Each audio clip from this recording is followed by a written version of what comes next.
Hi, Nikita. Hey, Bob. How you doing? Doing okay. How are you? Can't complain. Let me introduce us. I'm Robert Wright, publisher of the Non-Zero Newsletter. This is the Non-Zero Podcast. You, as you know, are Nikita Petrov, creative director for The Glenn Show, whose past is intertwined with the past of this podcast in ways I won't get into much, except to say that you used to work for the Non-Zero Foundation, which puts out this podcast, used to put out The Glenn Show. But more to the point, you are Russian. You are in Armenia, where you went right after the invasion. You didn't wait for the mobilization some months later, which led to a second wave of Russians going to Armenia. I wanted to talk with you about various things related to Russia and or the war, including, how are things in Armenia? There's a whole Russian diaspora there now, I guess, as a result of the war.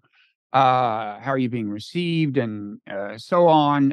What's your take on things in Russia, your sense of what's going on there? I also wanted to discuss a podcast I just aired that I know you've listened to or watched with Ivan Kachanovsky, a Canadian political scientist from Ukraine. In some ways, a controversial podcast. Wanted to get your take on it.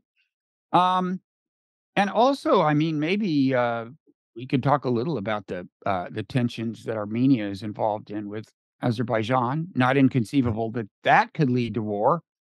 And I guess if you use your imagination, you can think of ways that could interact with the Russian war in unfortunately synergistic ways. I'm really not sure. But anyway, welcome. How you doing? I'm doing okay. Doing okay. Yeah, actually, come to think of it, I just asked you that, and you were doing okay then. Well, anyway, I'm glad to hear that your situation hasn't deteriorated.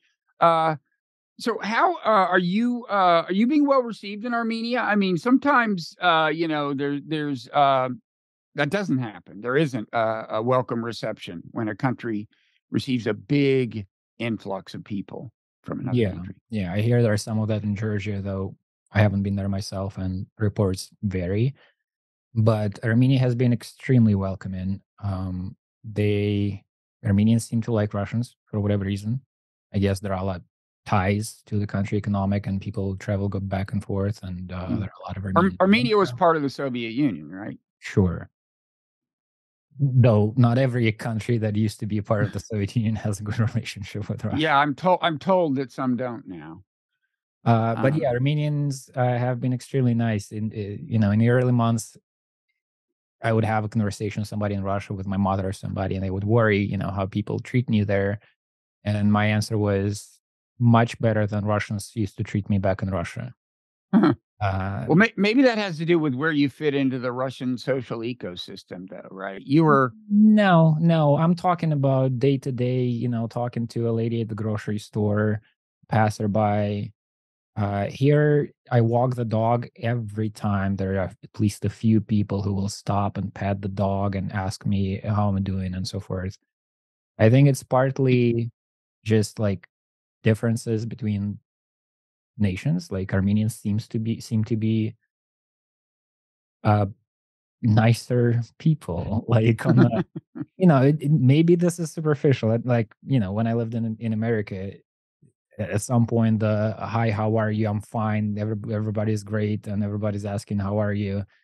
It's become a little tiresome because there was a little sense of fakeness to it. Like everybody in America, Nikita. We're a very sincere people, and I wish you all the best, and I mean that. But yeah, Armenians are very, very welcoming, and I couldn't ask for more. It's been almost a year. There was one time, well, there were two times when I got a negative reaction, and that's a drop in an ocean of positive reactions. Do you think the people who stop and pet your dog can tell you're Russian and they're trying to be welcoming, or is this just a lot of dog petting in Armenia? The dog part, it's definitely driven by the love for dogs. Really, it's really a dog. I should go there. I should take my dogs there. It's funny. They have a lot of in Yerevan. There are a lot of stray dogs, and they're very well socialized and well fed, and they're Hmm. just fine. Everybody's petting them. But then the kind of other side of the coin is every once in, like, my dog is this small, cute, harmless thing that it's bizarre to me that anybody could see him as threatening. Uh, Hmm. but every once in a while, there's a person who like runs away.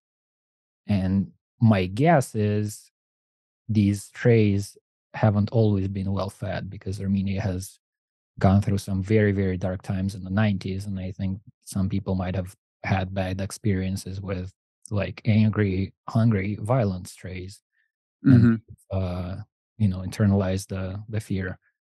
But mostly, yeah, these strays, I mean, there should be my wife is like animal, uh she works at a charity foundation taking care of dogs and cats and whatnot. Hmm. And I keep telling her she should just start like a video blog with these strays because there are a lot of them and they're cute and they're interesting and they want you to pet them and hang out. She always brings food, and oftentimes the dog is not really interested. She's like, Hmm. "Just pet me. I'm well fed. I'm fine. Just let's hang out." I'd watch her show if she Yeah. started one. So she so what's your do you have a take on things in Russia? You must I gather a number of your friends have left Russia. That's the kind of people you hung out with, but Most of them, yeah, the vast majority. most of them. But you must you have relatives there, including I think a brother. And Brother is left. your, The he brother left. left. Where is he? Currently in Thailand, and I don't know where he's going to go after. Uh-huh. Your mother is there? My mother is there, and I have a couple of friends, and my wife's parents. Her grandmother is in Ukraine, in Dnipropetrovsk, and yeah, so there are some connections both to Russia and Ukraine. Now, But your mother from Ukraine? originally, yeah, she's from a Yeah. village near Vinnytsia, but she left. She moved to Russia. I don't actually know when. Probably she was in her 20s or something, and she was in Kazakhstan before then. She traveled. Okay. So what do you have a sense for things in Russia? I mean, like I read a public well, let me first ask the question in an open-ended way. What's your take on things in Russia? How the war is being received or whatever? Anything you want to say? Pretty horrible what's happening in Russia. Um, Inside, you mean in Russia? In well, yeah, I mean the war immediately after the beginning of the war, there was also a crackdown in Russia that's continuing. People can go to jail for calling a war a war, uh, Mhm. and people have gone to jail for that. And all media, independent media, has been banned, and the rhetoric has been like it was pretty over the edge to begin with, and it's been getting steadily worse. It's let's turn America into nuclear dust and whatnot. And Who is saying things like that? I'd like to have a word with him. I think that phrase is from Kiselyov, who's one of the main propagandists on TV. Mhm. But sentiments similar to that have been expressed by numerous people, media personalities, and politicians. Yeah. And then even some government people, Medvedev, former Oh, president, who Medvedev has is off the rails. Like, we haven't seen him like that. Uh, Before the war, he was this kind of, people made fun of him, and he just slept through meetings. And now he has a Telegram channel, and the theory that is accepted most wildly is his drinking a lot, because it reads like he's just at home at night, not sober, just talking shit.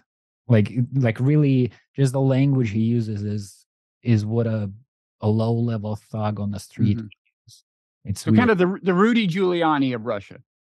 Well, you may not get that reference. Anyway, let me ask a question though. Does he still have some position in government, like assistant head of national security, something? I mean, and in which case, I would think he would only say he may threaten nuclear war with Putin's authorization. Like I had thought Putin wanted to send a message, but not be the one sending it or something. But you think there's just not that degree of control?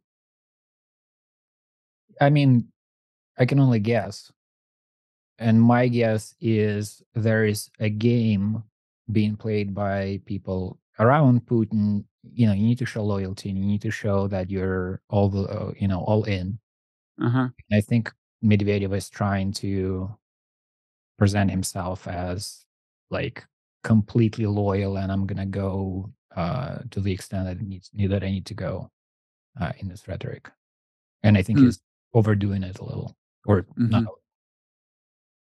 So things are more repressive there than before. Now, the public opinion polls I read, and there's apparently one poll that's relatively credible, that's not by the government, and in fact seems to be conducted by some guy who doesn't like the government. I forget the name of it. According to that, on the one hand, most Russians say they support the war. On the other hand, when they ask, do you favor continuing the war or moving to peace negotiations, and they make it sound kind of binary, like you wouldn't, it's one or the other. Most people say peace negotiations. And I've also heard that you're getting a higher and higher number for people declining to reply at all, which of course could suggest that they're really not at all on board with this, but they don't want to say it. Do you have any sense for the degree of support for Putin, for the war, whether one or both are declining or anything? So on the polls, it's an important thing you mentioned about people who decline to answer the poll. And I remember, I don't know how it is now, but I remember a few months ago, I think it was before the mobilization. I listened to an interview with this woman, Katerina Schulman, who's kind of a sociologist, and she was asked about these polls, and she said that number of people who decline to answer has always been high, but nowadays there are polls where 97% decline. So you're kidding. You really can't. I don't know, what exact poll she was talking about, and it's probably not the one you mean, but I think that's an important part. Well, that would seem to nullify all findings. I mean, come on. Yeah. So I don't, and even without that, I don't know. I don't know how you can trust polls from Russia, who's conducting them, how people respond if they choose to respond. I wouldn't take that as honest expression of their views. It's more a loyalty test. Like, are you willing to say into this microphone or whatever, was this person writing things down? Who would, in a country where you can go to jail for expressing their own opinion, who would just openly talk about their thoughts unless they happen to align with the government policy? So do you have a way of assessing the state of opinion yourself? I mean, does your mother say things, or? Yeah, it's anecdotal. It's like a friend of a friend said this, or the immediate circle, or social media. I think there has been a change since mobilization, because suddenly the war became more immediate to Russians, right? It's one thing to talk about this thing happening over there. It's another when you or your son or your husband might go there. And I think there's less support now. And it's, partly rooted in fear for your own safety. So it's, it's not I think this war is unjust now. It's more, I don't want to die. Well, and the two intertwine. I mean, in with the Vietnam War, the protesters said very high-minded things. On the other hand, about justice and exploitation and or whatever they said. But on the other hand, the protest didn't gather much momentum until a Mhm. lot of Americans started coming back in body bags, and there was a draft. Everyone was vulnerable in principle, although there was a loophole for basically affluent people who could send their kids to college and get a deferment.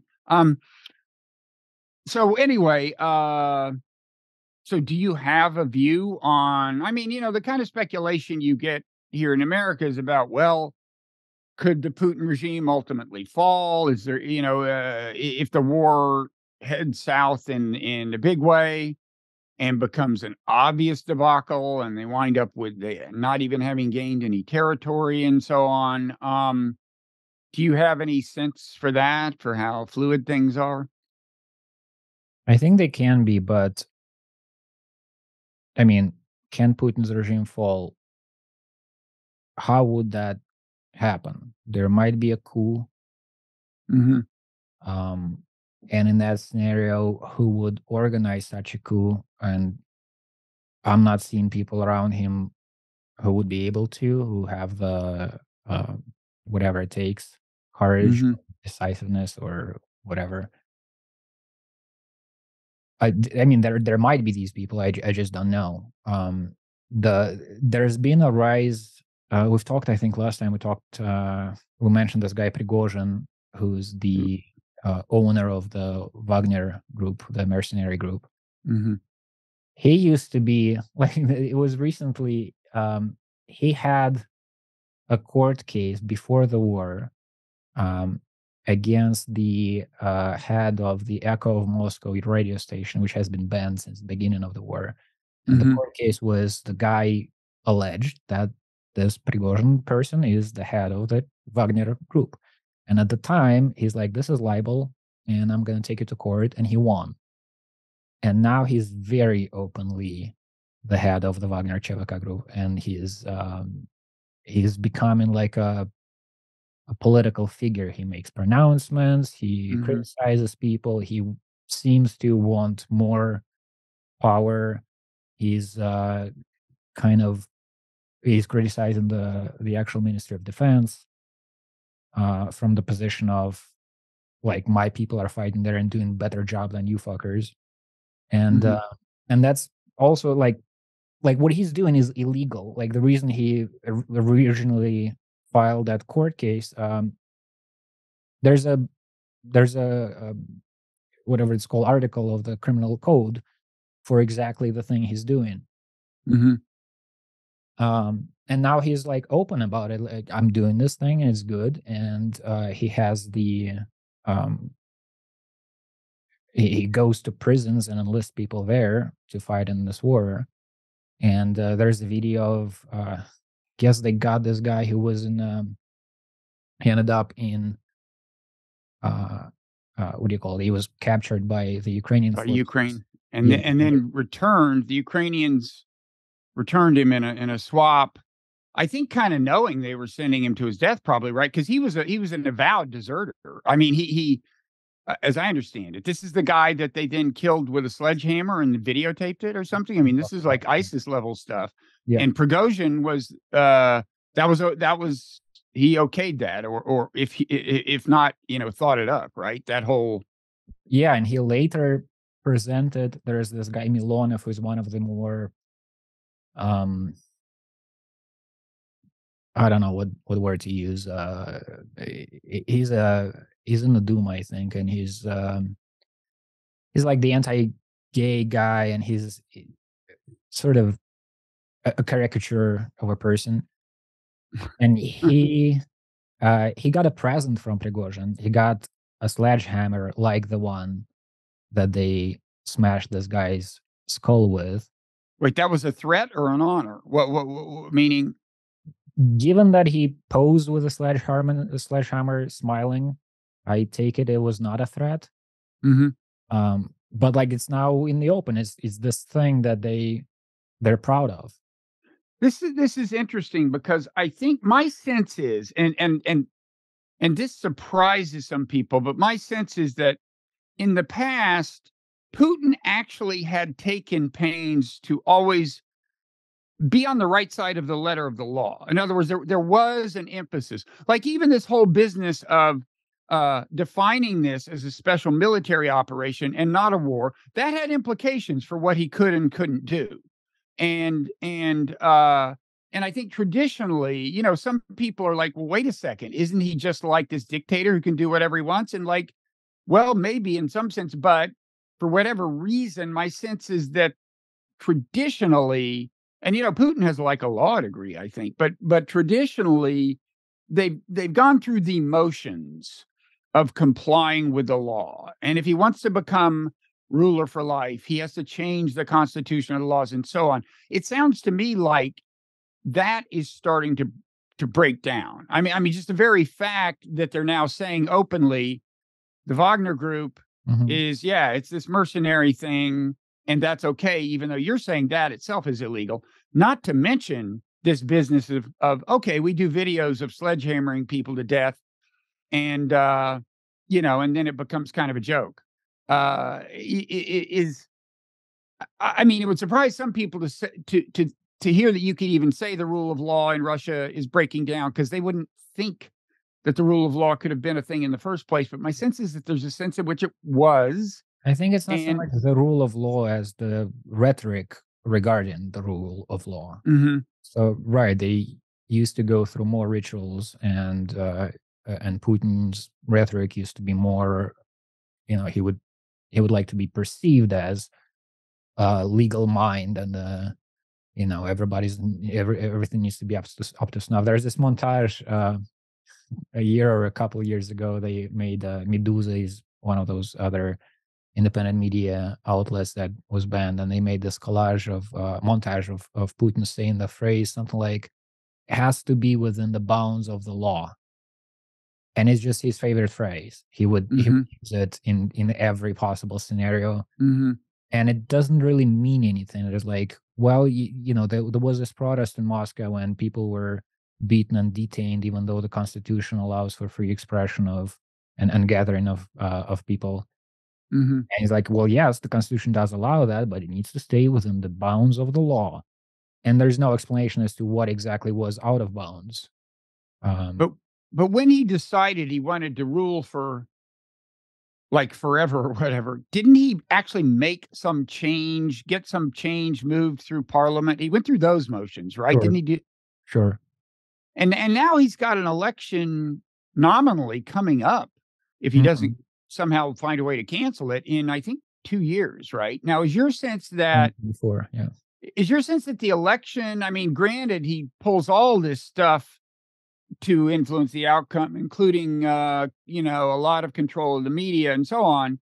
But is your sense that as the way the institutions have operated is that the votes are counted more or less accurately, and that all the shenanigans come before the voting?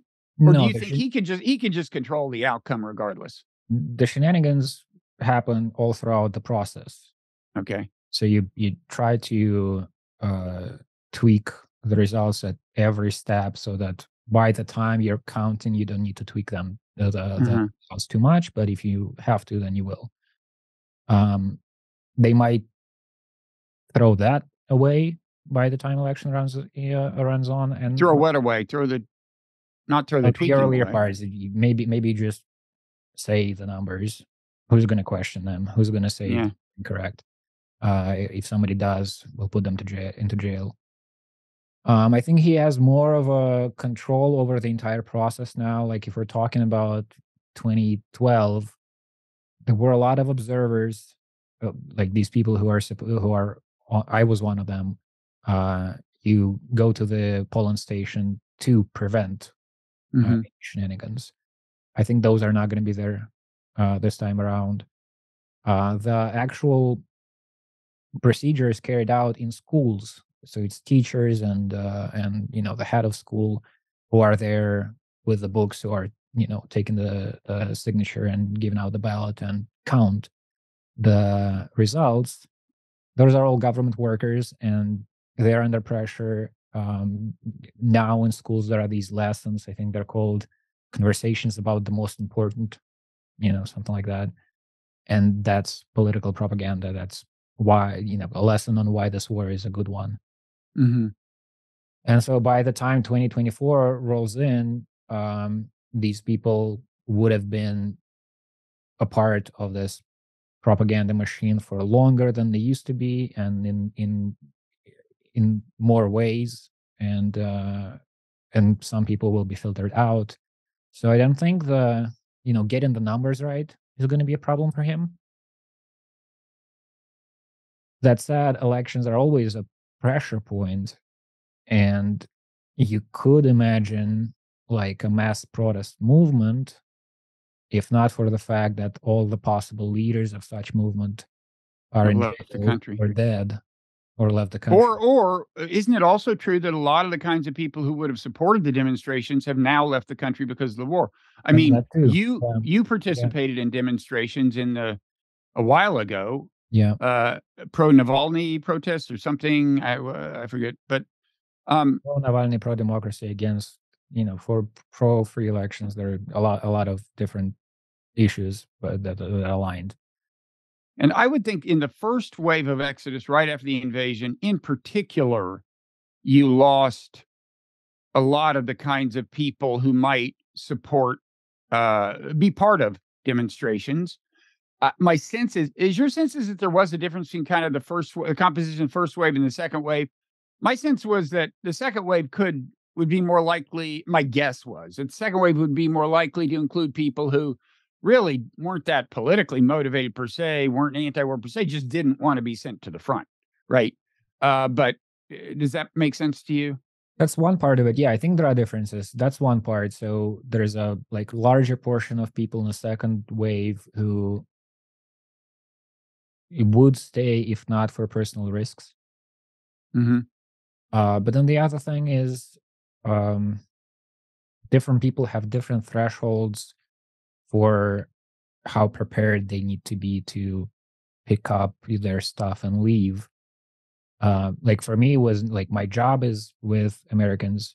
I actually, in order to continue receiving my salary, I had to leave because I wasn't able to get US dollars into my Mm-hmm. bank account anymore. But if you have like a guy, a friend of my wife, stayed with us here for maybe a month, and he left after the mobilization, and he planned to stay here, and he couldn't figure out work here, and that was one of the reasons he came back. He wants to leave again, but he needs to save money. He needs to figure out how to feed himself if he leaves. And so he was like against the war from the beginning, but he's still in Russia because it's just not so easy to pick everything up and go to a Mm-hmm. country where you have no connections and you have no job prospects and whatnot. And so there's that's another metric, another factor for how long you stay or leave. But I would think that the numbers that have left, I mean, you hear like, I don't know, a few 100,000 on, that's the kind of number I get, is, given how kind of specific the demographics involved are, could have a significant influence on Russia's future. I mean, a lot of tech, I would guess the number of tech savvy people, creative people, the kinds of, cosmopolitan, and I'm sure Putin is probably in some ways happy to see him go. They're obviously a lot more kind of pro-Western people, especially in that first wave, probably Western-leaning people. But it's kind of sad. I mean, it has, I think, probably implications for Russia's economic future and political future. I think so. Yeah. I mean, some people left and then came back because they thought they're going to be okay in Russia, and they are more. I'm trying to think of ways to not use loaded language. Like, yeah, Karin and I, we met with some friends, not close friends. That's your wife. Yeah, that's my wife. And it's like this woman and man our age, more or less, maybe a little older, and they're professionals in their fields. And I don't know why the guy is not concerned about his own, like mobilization and whatnot. Maybe he has connections and he's going to be protected, or I don't know. But they do think that the regime is rotten, the entire system in Russia is rotten, and they think that the war is inexcusable and all that. But it's a different kind of, they're more detached than we are. It was a weird conversation because we're like, on the one hand, we seem to be on the same page as to, what there's no dimension of this that they support, but they're fine being in Russia and doing their thing, and they're just kind of put a barrier between themselves and what's going on around them, and they like grow as professionals and try to do good in their vicinity. Mhm. But then you ask him, like, the guy who works in the movie industry, and I asked him, like, okay, so, like, but one part of the reason I left is I don't understand what I can be doing in Russia that would be beneficial. Uh, I can see what I can attempt to do and then be put in jail. But I don't know how. What do you do to improve the situation? So I asked him, so Mhm. you work in the movies. What kind of movie would be good for the country? And we just didn't understand one another. He started talking about, like, maybe a really good movie about the Second World War that's not as the ones they're making now, completely slanted, and there is just facts are gotten wrong if you do it. And I don't understand how a war movie helps Russia right now. Like, just I thought, and I I even kind of prompted him, like, I thought maybe, a documentary about the Stalin's purges, or the 1990s, the roots of this regime, or I don't know, something about uh, mental health and how you shouldn't beat your children. But those answers didn't come to his mind. And so what I'm trying to say is there are a lot of people, I don't know how many, but from that wave that left, or people who were sort of on the fence about leaving, there is a subset of them who either left and came back, or never left at all, but were thinking about it and then decided they're okay, who just kind of narrowed their world to their immediate vicinity, and they're just trying to do their thing. And um and I don't know, it's a different kind of person who's also Mhm. part of this dynamic. Mhm. Um, well, it's kinda grim. By the way, what language do you speak with Armenians? Do they all speak Russian because as a legacy of Soviet past? Almost all of them speak Russian. Every once in a while you meet somebody who doesn't, but they probably speak English. Mhm. But almost everybody speaks Russian. I think I'm right now. It's been like long enough for some of them starting to have this attitude of, like, you've been here some time. You should start learning the fucking letters. There's a Are you learning any Armenian? I not really. I'm trying. Like, I picked up a few phrases and I have a sheet with the letters, but the alphabet is insane. It's Cyrillic or it's its own thing. It's very old. It's older than the Russian alphabet. It has a lot of letters, and some of them look the same to me, and some of them denote a sound that would seem the same, like different sounds that seem the same to me. But it's, these are excuses. It's just really, there's not enough time to properly sit down and go to a class or something.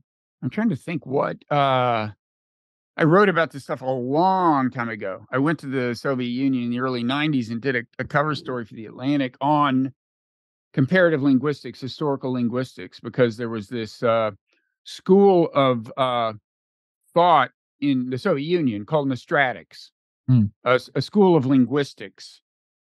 And it's interesting. It kind of, I think, began as I recall, if I've got this right, Stalin considered himself something of an amateur linguist, I think. But in any event, he wanted, I Like think Putin he considered wanted, himself as a lawyer.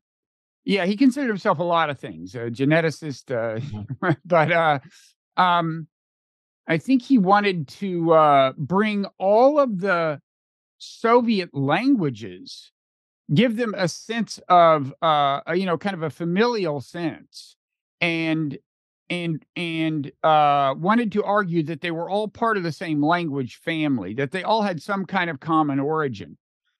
And as some kind of byproduct of that, you had wound up with a number of Russian linguists who subscribed to an even more ambitious hypothesis, which is that all the world's languages descended from a single language, which I think is likely to be the case, but historical linguists can't. They argue about whether there's really enough evidence of it, and so that was the story. But I now cannot remember what what language family Armenian would be conventionally put in. It's not Indo-European, right? Like English. Well, English has a complicated past of its own, but it's not Indo-European like most of the Western European languages. Yeah, I don't. I mean, I'm not maybe it aware of is. I this. don't know. But there is Maybe it is. the one unit of information that I can add here is that the guy who invented the Armenian alphabet, Mr. Mashtots, is there's a theory that he also developed an early version or something of the Georgian alphabet. I don't think that's proven, but that's an idea. Well, It also, one of the jokes about Armenians is that they claim that everything has been invented in Armenia. There's they're the first country to adopt Christianity as the state religion in the history of the world, and I think there's some kind of a little bit of a beef between Georgians and Armenians that I've heard expressed through that lens. Like an old Georgian man goes, "I don't really like Armenians," and the interviewer asks why, and he's like, "Well, they think they invented everything. They say that the city was they're talking in Tbilisi, in the capital of Georgia. Like they say that this city is founded by them. Everything is founded by Armenians." And there's a little bit of that, and so maybe I don't know about like the merits of that theory that Mashtots authored the Georgian alphabet as well, but at least it would suggest they're similar. Do the two languages seem similar? Do they sound obviously similar, Georgian and Armenian? Or I mean, I'm wondering if they're part of the same. I don't know. They sound different to me, but I don't know either. So, how much publicity is this trouble with Azerbaijan getting? I would think a lot in Armenia. Is that like a daily news story? Events with the tensions with Azerbaijan? That's on everybody's mind. I don't really have a sense of the Armenian sort of media landscape. There isn't a good channel online that I found in Russian. And from what I see, the Armenian ones are also not like really well developed, though I can't say for sure. But it's certainly on everybody's mind, and a bunch of people that I talk to here, they say you said at the beginning of the conversation that this might lead to a war. A bunch of people told me this will lead to a war. It's just a question of when, and they told me that this is what everybody thinks, and so we're just waiting for the other shoe to drop. There is the disputed region Artsakh or Nagorno Karabakh is now under blockade from Azerbaijan, though I don't know That's like an Armenian enclave within Azerbaijan. Yeah, there's like a corridor from Armenia proper to Artsakh, and that corridor has been blocked by Azerbaijan. And I've seen, I don't have good enough resources to have a really clear picture. I've seen most of what I see is the blockade has been going on for more than 40 days, and there's not enough food, and they cut off the gas supply and whatnot, and it's really dire. And then I saw people like on Twitter saying this is Armenian propaganda and everything is fine, and I don't trust that letter source. Mhm. Or I trust it less than the early one, but I don't have really Mhm. good sources. Apparently, there's also an what is the term Azeri for Azerbaijanis? I mean, anyway, whatever it is, there's an enclave of that kind, I gather, within Armenia. Although maybe that is, I think maybe both of these are technically Azerbaijan's. I don't know. Anyway, I gather there's a certain kind of symmetrical situation. You're not hearing much about that, I don't know about that. huh? So, uh, but anyway, another thing I've heard is that the fact that Russia is not keeping this under control is a testament to how Russia's influence is declining as a result of it getting overextended in Ukraine. Although I've also heard that Russia needs to cozy up to Turkey, which supports Azerbaijan. It's ironic because Turkey has given some weapons to Ukraine, but Turkey is in a lot of ways providing an economic lifeline to Russia or something. And so so Armenia should not expect Russia to come to its aid, even though Russia, like it, is the Orthodox Christian in the Orthodox Christian tradition, unlike Azerbaijan. So in days of yore, you might have expected more sympathy, right? Yeah, Um, I've heard both theories. It's like nominally the role of Russians there is to be the peacekeeper and to just keep the two parties uh, not fighting, not escalating. But the theory I've heard is the reason there's been an escalation is Putin really doesn't like the government in Armenia because the guy came to power through a revolution. It's a story that's common, mhm, a popular uprising and a fairly peaceful revolution, and he's more pro-Western, certainly more pro-Western than the previous guy, and there may be a play where Russia allows Azerbaijan to take Karabakh, and that causes uprising in Armenia because there are already protests, and a lot of people see the current government as not doing enough or not doing the right thing, and not fighting mhm, mhm, properly. And if there are uprisings and the current government falls apart, then Putin may move in. Or there's one scenario I've heard is all hypothetical. It's just people talking about what might happen. But this guy, an American who has been living here for a long time, has an Armenian wife and children. He painted the scenario to me where Putin allows Azerbaijan to take Karabakh. There are uprisings here. The regime starts to fall apart, and then this is a way for Lukashenko to play his part without he's getting in Belarus. right. This is the leader of Belarus, who Putin has been trying to, or at least that's what it seems like. Putin has been trying to get more support and cooperation in the war, like get Belarusian army to take part, and Mhm, Lukashenko has been resisting that. And maybe that's an out for him. Like when shit goes down in Armenia, they can get ODKB, this union, Armenia, Kazakhstan, Belarus, Russia. Under that mhm. label, get Belarusian troops here to get control of this territory, and then Lukashenko can say, "I've already done my part. I don't need to be active in Ukraine." This is all conjectural. This is speculations, but it's indicative of this broader view that Russia's role in between Armenia and Azerbaijan is not just to keep peace; it's also to use the situation to gain more power in this region. So Armenia is already formally part of some security structure. That's a They, military. That's some kind of security pact. these are the And forces. is it also When Russian is? forces went into Kazakhstan recently, Mhm, it was last year, I think. Time has been weird lately, but yeah, when there was a danger of an overthrow of government in Kazakhstan, Mhm. Russia moved in and secured the situation, and then went back.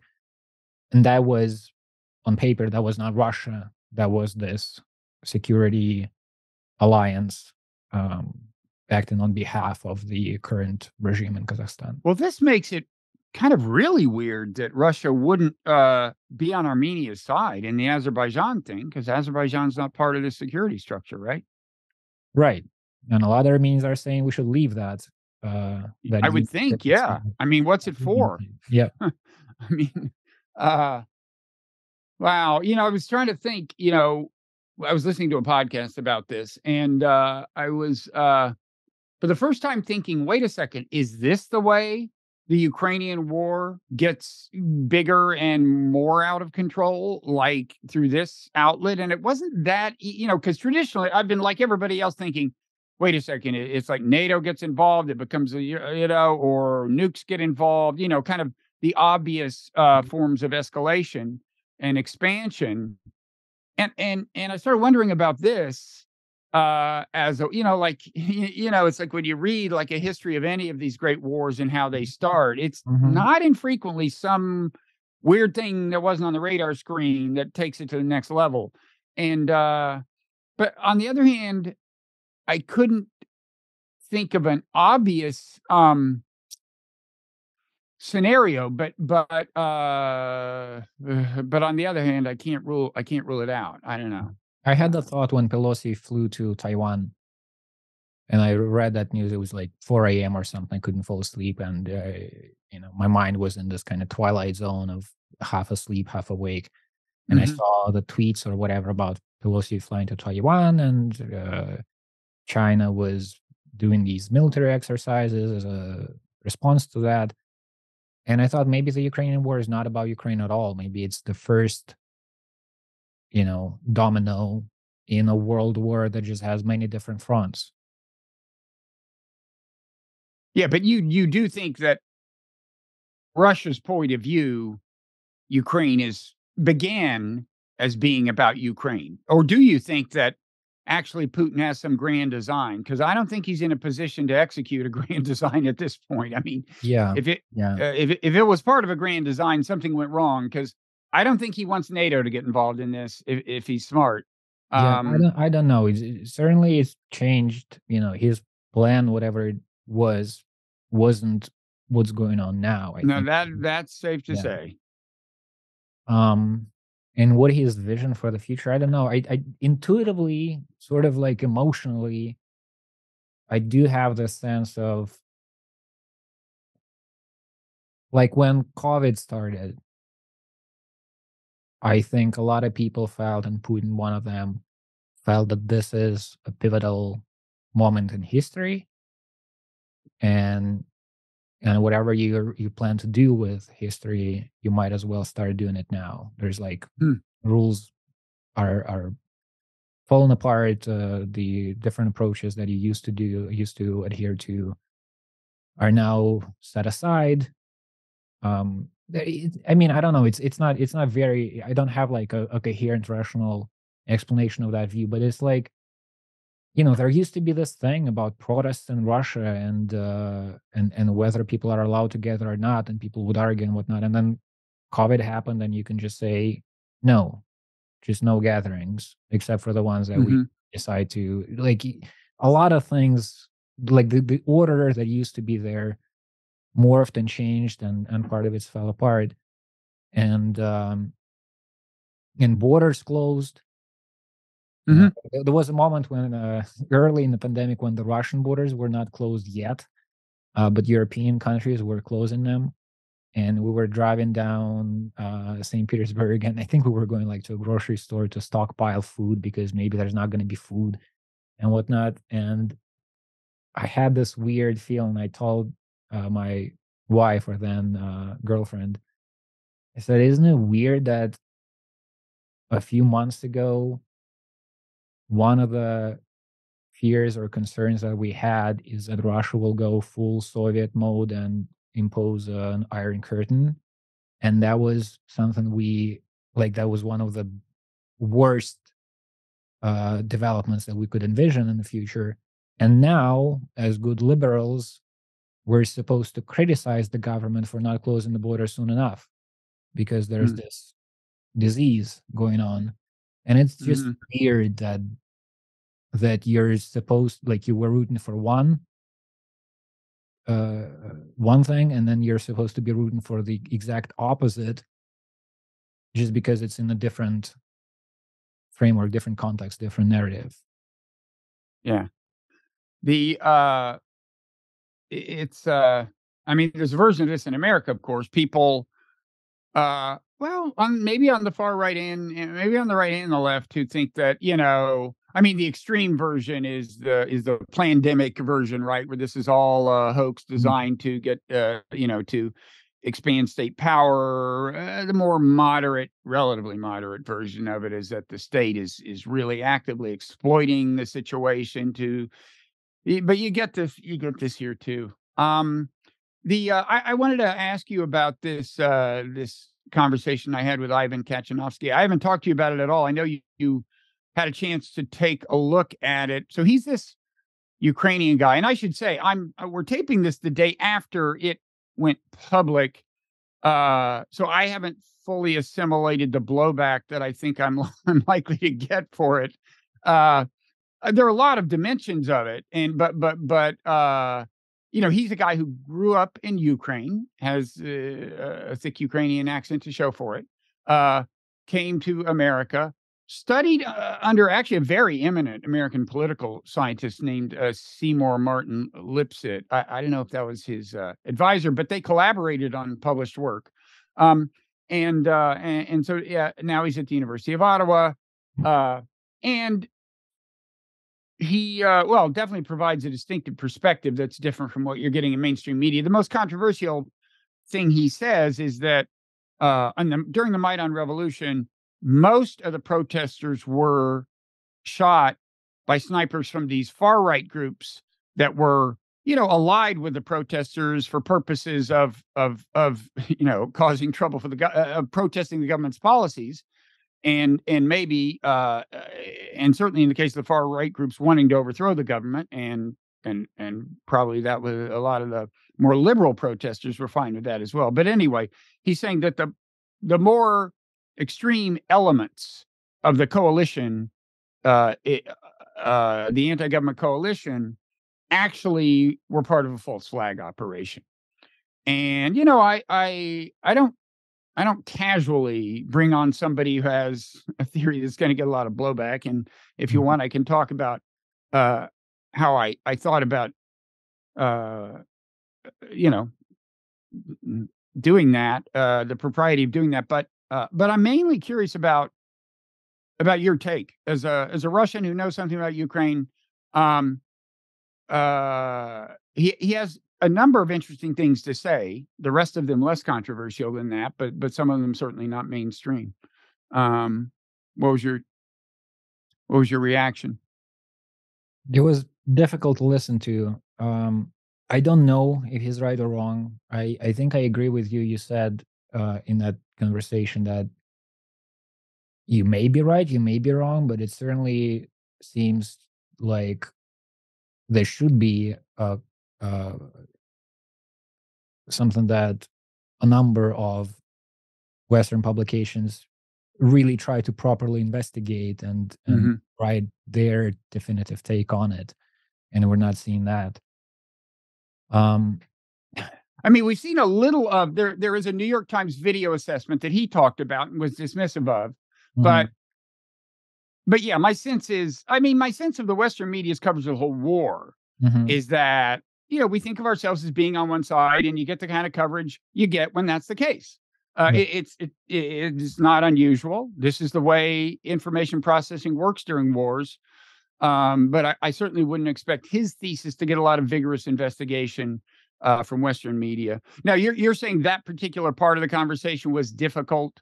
The entire conversation was difficult for me for personal reasons, because I'm sure you're gonna get some comments for that conversation calling you a Putin apologist. I already get that, but right. For much more, for saying much closer to the mainstream things. Right. But yeah, And I I mean, kind if of you even say that you think NATO expansion made this war more likely, you get that. Sure. But go ahead. Sure. And it's not, I agree with you that this is not usually this is not a very substantiated and rigorous, critique of you're just trying to figure out what happened.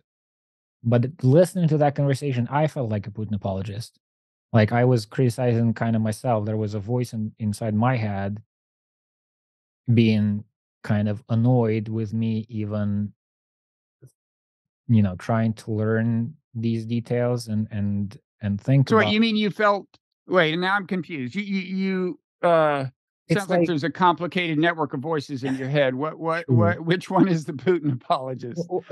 Well, it's like you can look at many different causal chains that led to the war, and you can point to different parts of the Ukrainian political landscape as problematic. It's not like it used to be this beautifully functioned democracy with strong institutions, and then Russia rolled in. And you can talk about whatever the nationalist or neo-Nazi roots of the Azov battalion, or et cetera, et cetera, et cetera. And all of those things, like if you're a social scientist or a historian or a journalist studying this, you need to be looking at these things and need to be figuring it out. Mm-hmm. But I, as a private person, listening to that conversation, felt whatever the details are, we're still in a war that didn't have to happen, Mm-hmm. and it's Russia who invaded the country, and it's Russia who's bombing these cities, and there are people who die or lose homes, and civil infrastructure is destroyed, and whatever the situation was in Ukraine before that, it doesn't excuse this. It doesn't. And so, and I Yeah. understand that when you're having this conversation, you're not excusing the invasion, and I don't think he is. Mm-hmm. I Uh, don't think he is. yeah, but it is difficult to listen to because for me, Yeah. No, because it's a visceral reaction, yeah. and that's what's interesting to me. I mean, I will say, uh, I was happy to hear him kind of, well, for example, with a neo-Nazi thing. Mhm. He noted the fact that these somebody like the Azov Brigade has neo-Nazi roots, whatever. And I said, so that's what Putin is referring to when he talks about like denazification. And Kachanovsky said, yeah, but but but that's Putin propaganda, because Right. the fact is there is not a strong neo-Nazi element within the government. So that's just Right. propaganda. There were And several the times, neo-Nazi element within the Russian military, and I mean, depending on how you define right? neo-Nazi, you can say that the entire rhetoric of the Russian propaganda machine Yeah, is well, built it's on like this. when you're smashing people's heads with Yeah, sledgehammers and circulating the videos. What does it matter whether you call yourself a Nazi? I mean, yeah. this is the kind of thing that it's in that realm in And terms of there is like badness. But the guy Rogozin. I forget what his position is now. He did play a part in the war. He went to the Donbass as some kind of a government representative. And before that, he was the head of Roscosmos, the space agency. And there's video of him as a younger man doing the Sieg Heil salute. and this is who? This is This is Rogozin. a Uh, Russian. there's so and if you're talking about, there are photos of some member of the Azov battalion, and you see like a military patch or something with Nazi Hmm. symbolism. There's that on the Russian side too. And I think Hmm. I forget the name of the woman you talked to. I think she's French, and Hmm. she Hmm. studied Russian. I thought she had a very like comprehensive view of the Russian politics and Russian society. And she made the point is in these mercenary situations, Hmm. volunteer military groups, you're just gonna get some neo-Nazi. Hmm. Like that's Hmm. the two are aligned in some way. There is, if you're the kind Right. of person who looks for an enemy to fight against and the camaraderie of your brethren fighting the good war and whatnot, there's going to be a portion, that appeal, the appeal of neo-Nazi ideology shares some qualities with the appeal of the life of a warrior. Yeah. Yeah. So you And, just I get some of mean, those people there. the thing about Kanchanowski is he struck me as the kind of person who would be happy to point all that out. I mean, there were a I number of think so. times I think so. when like, for example, I mean, one of my, this shady seeming conversation with Victoria Nuland, that people are probably familiar with, where it sounds like she's plotting with the U.S. ambassador to Ukraine about who's gonna run the government once we get rid of Yanukovych, the Ukrainian president.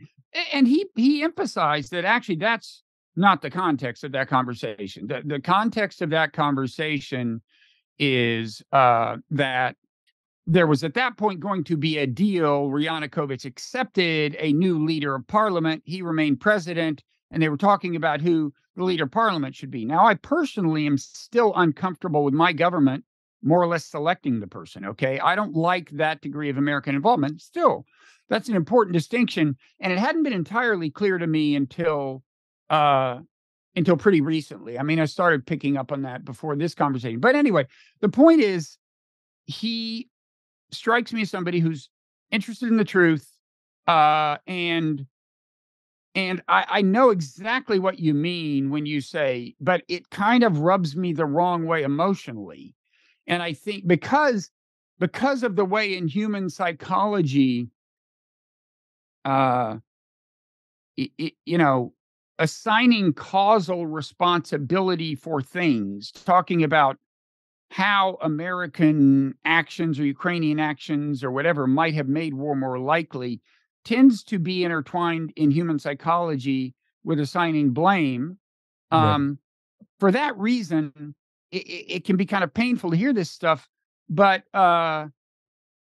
leaving aside the question of whether it's right or wrong, it can just be painful to hear, and you feel yourself fighting it. I just feel we have to get over that.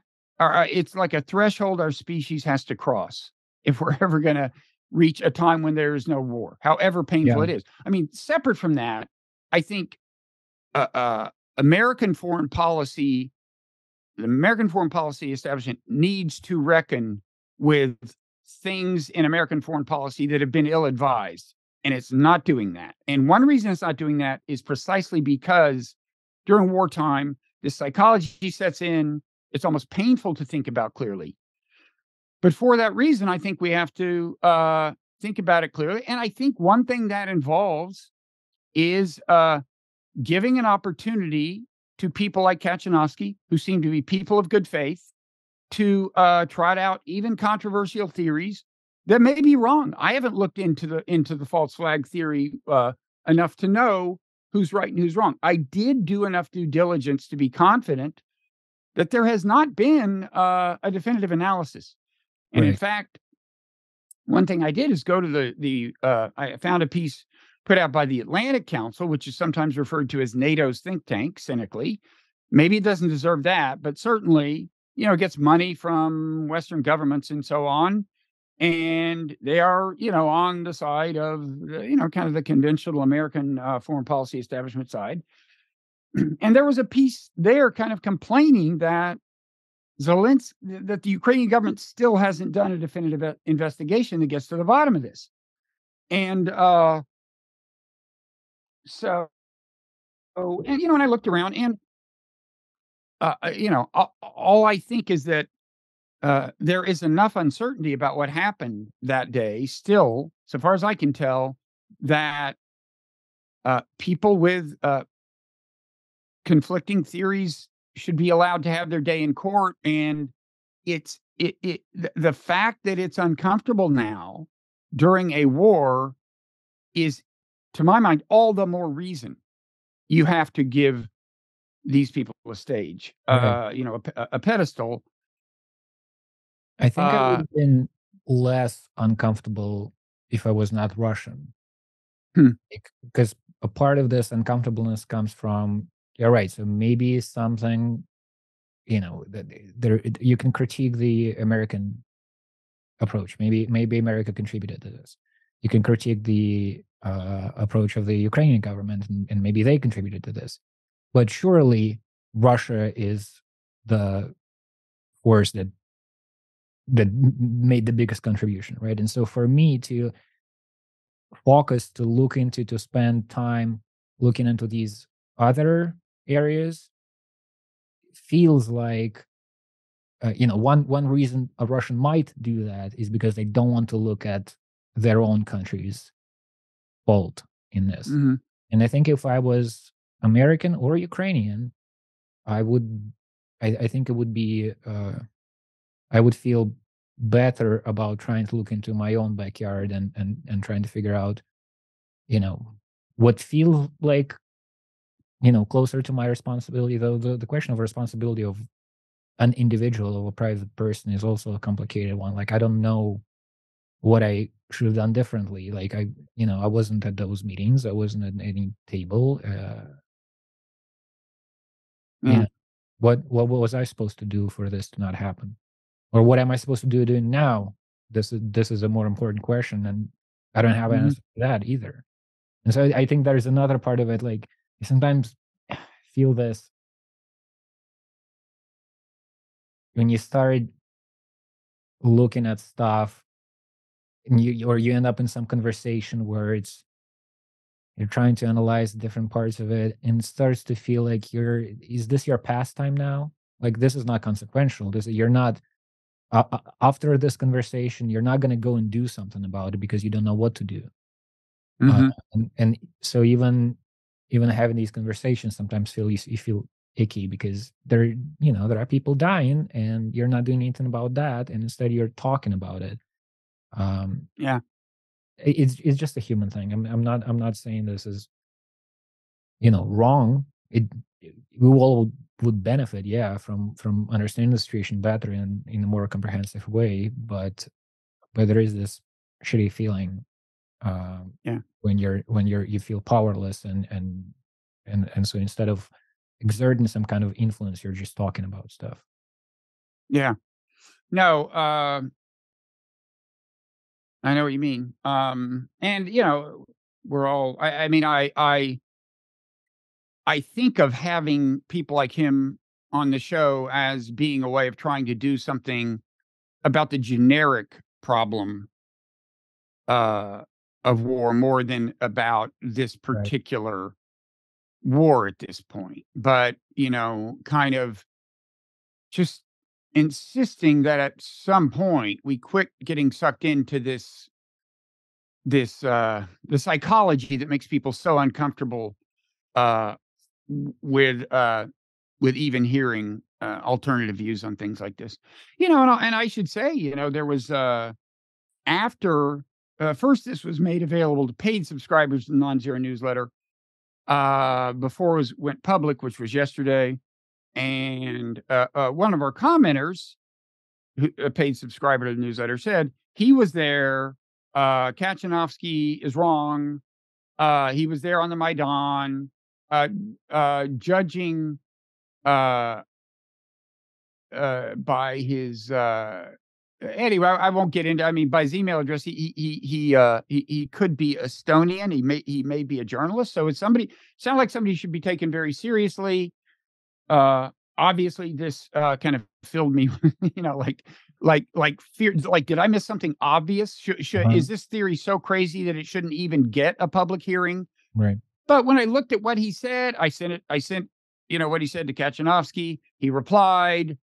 Commenter elaborated. Kachanovsky replied to elaboration, and I'm back to feeling like no, it isn't. Yeah, I have not seen evidence that it was just that this is just some kind of crazy theory that doesn't deserve any airtime at all. But night is young. We'll see what else comes out, and whether people bring evidence to bear that proves him wrong or something. If it does, I'll try to be forthright about it. What if he's right? What's So the consequence of that? what's that? What if Kachanovsky is right? What is the consequence of that? Like, how does that change the way we relate to this war now? I mean, as I said, I think uh, of bringing. I think the answer is probably not much, and it probably shouldn't. I mean, my view is Russia violated international law by invading a sovereign country. I take international law very seriously. So you want Russia not to be rewarded for this. At the that takes care of that.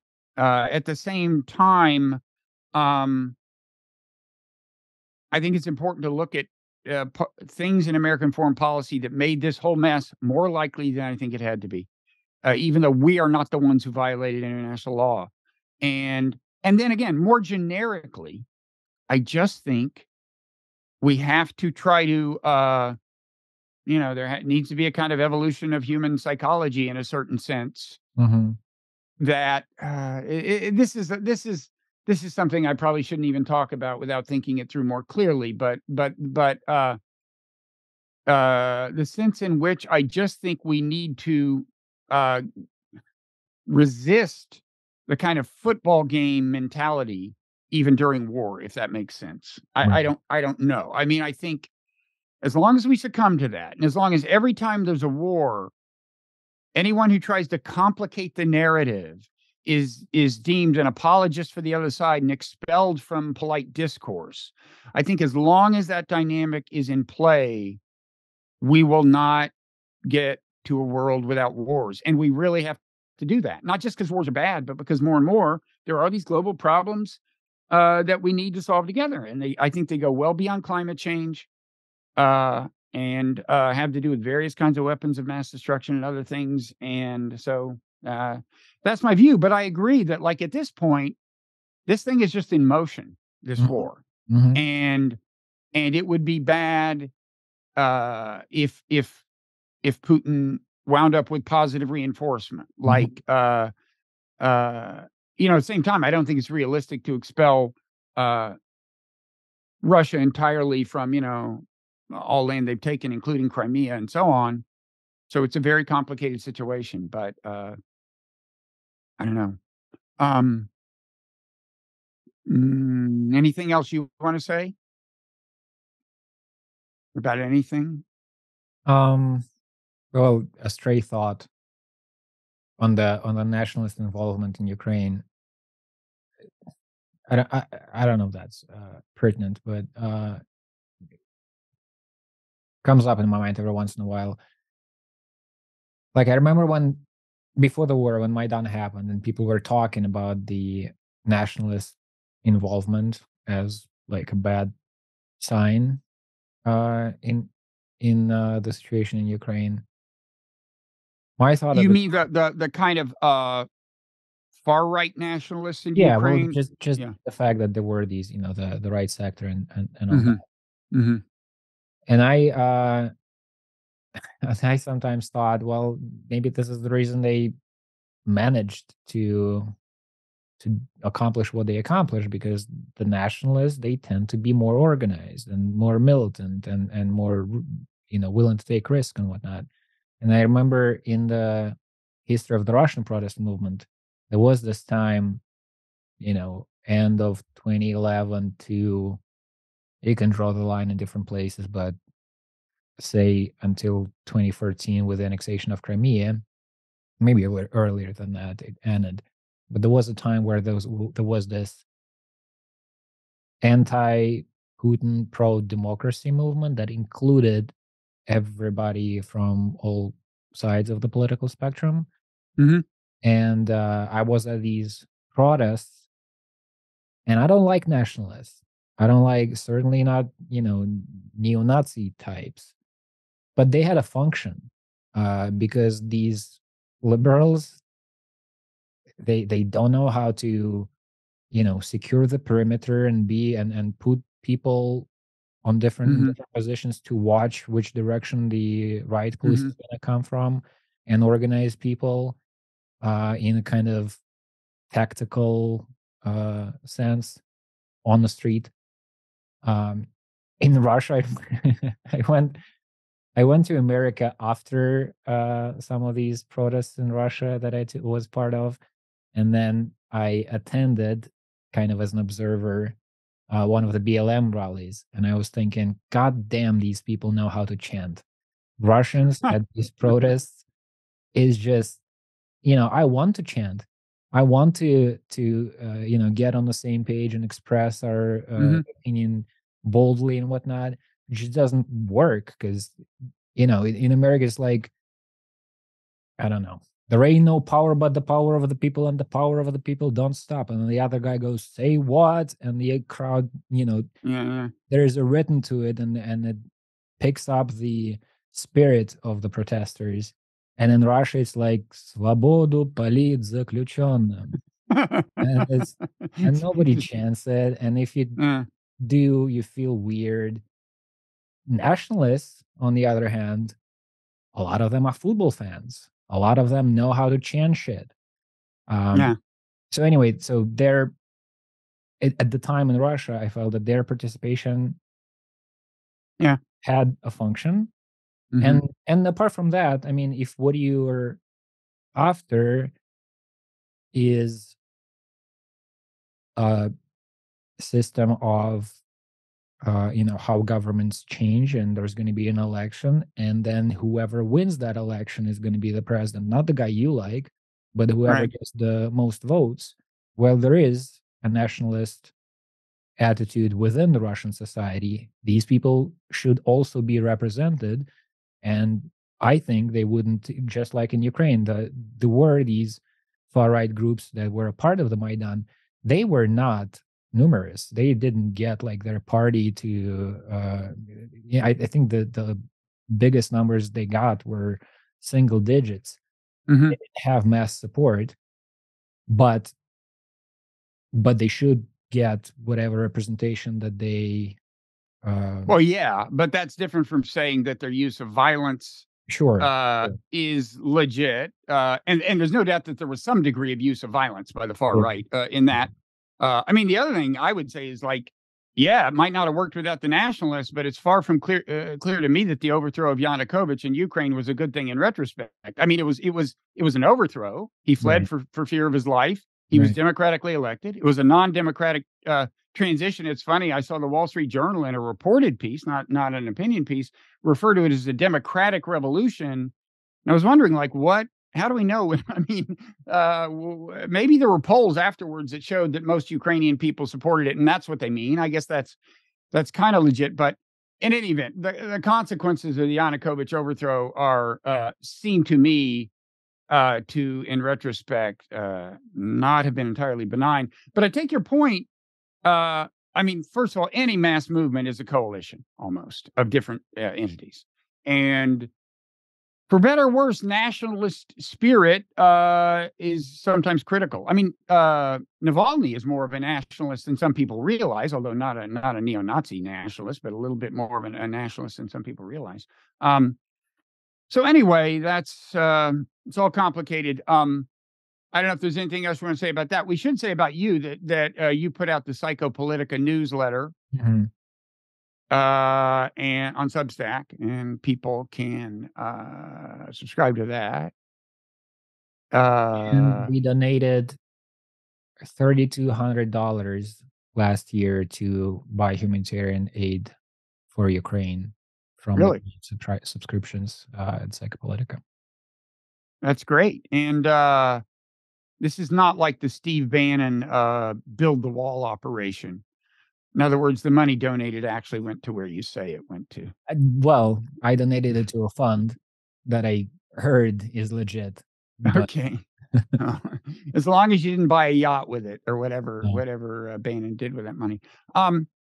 And you're on Twitter at what's your Nikita Twitter S. handle? Petrov. Yeah. Okay. And I am at Robert Writer on Twitter. And thanks for taking the time. Sure. Uh we'll probably check in down the road. Sounds good. All right. See you around.